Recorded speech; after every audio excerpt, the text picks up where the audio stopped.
අයගොල්ලමයි. දවසට ප්‍රශ්නයක් කෙමිස්ට්‍රි. ඉතින් අපස උසස් පෙළ විභාගයට ලියන ඔයාට රසායන විද්‍යා විෂය නිර්දේශයට අදාළ පාඩමින් පාඩම විෂය කරුණු කොටස් ප්‍රශ්න විදිහට දවස් ගානේ ගෙනෙන වැඩසටහන් මාලාවේ පළවෙනි ප්‍රශ්නය තමයි මේ ඔයාට අද වැඩසටහනින් ලැබෙන්නේ. ඔයාට මේ වැඩසටහන් මාලාව ගෙනෙන මම ප්‍රභාත් සංජය. ඉතින් අපි හිතනවා මේ වැඩසටහන් මාලාවත් එක්ක ඔයාට A-level විභාගයෙන් ඉතාමත්ම ඉහළ ප්‍රතිඵලයකට යන්න ඔයාගේ හීන සාර්ථක කරගන්න ලොකු උදව්වක් වෙයි කියලා. එහෙනම් අපි අද දවසේ පළවෙනි ප්‍රශ්නයත් එක්ක.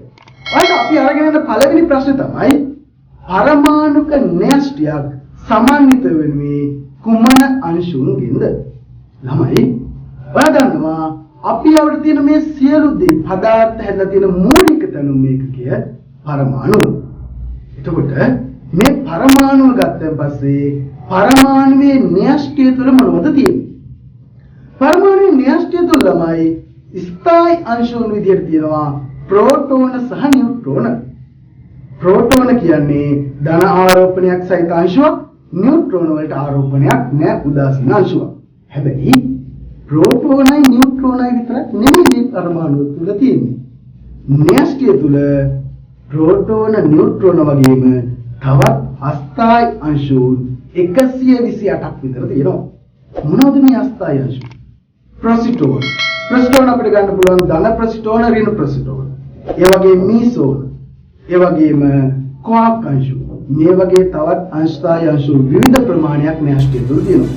ඉතින් අපි ප්‍රශ්නයට අදාළව අපෙන් අහුවේ පරමාණුක න්‍යෂ්ටියක් තුළ අඩංගු වන්නේ මොනවද? එහෙනම් අපිට කියන්න පුළුවන් පරමාණුක න්‍යෂ්ටියක් තුළ අඩංගු වන්නේ ප්‍රෝටෝන, නියුට්‍රෝන සහ විනත් මූලික අංශුන් කියලා. එහෙනම් අපේ වැඩසටහන් මාලාවේ පළවෙනි ප්‍රශ්නය එතනින් අවසానයි. ඔයා A-level විභාගයට ඉහළ ප්‍රතිඵලයක් ලබා ගන්න අවශ්‍ය නම් මේ වැඩසටහන් මාලාවත් එක්ක දවස් ගානේ සම්බන්ධ වෙන්න. ඔයාට අනිවාර්යයෙන් හොඳ රිසර්ච් එකකට යන්න පාර හම්බෙනවාමයි. එහෙනම් ඔබත් සැබෑ වෙන සිහින අතරට එක්වන්න. ඔබ සැබෑ වෙන සිහින අතරට එන්න. මතක් කරලා subscribe කරන්න.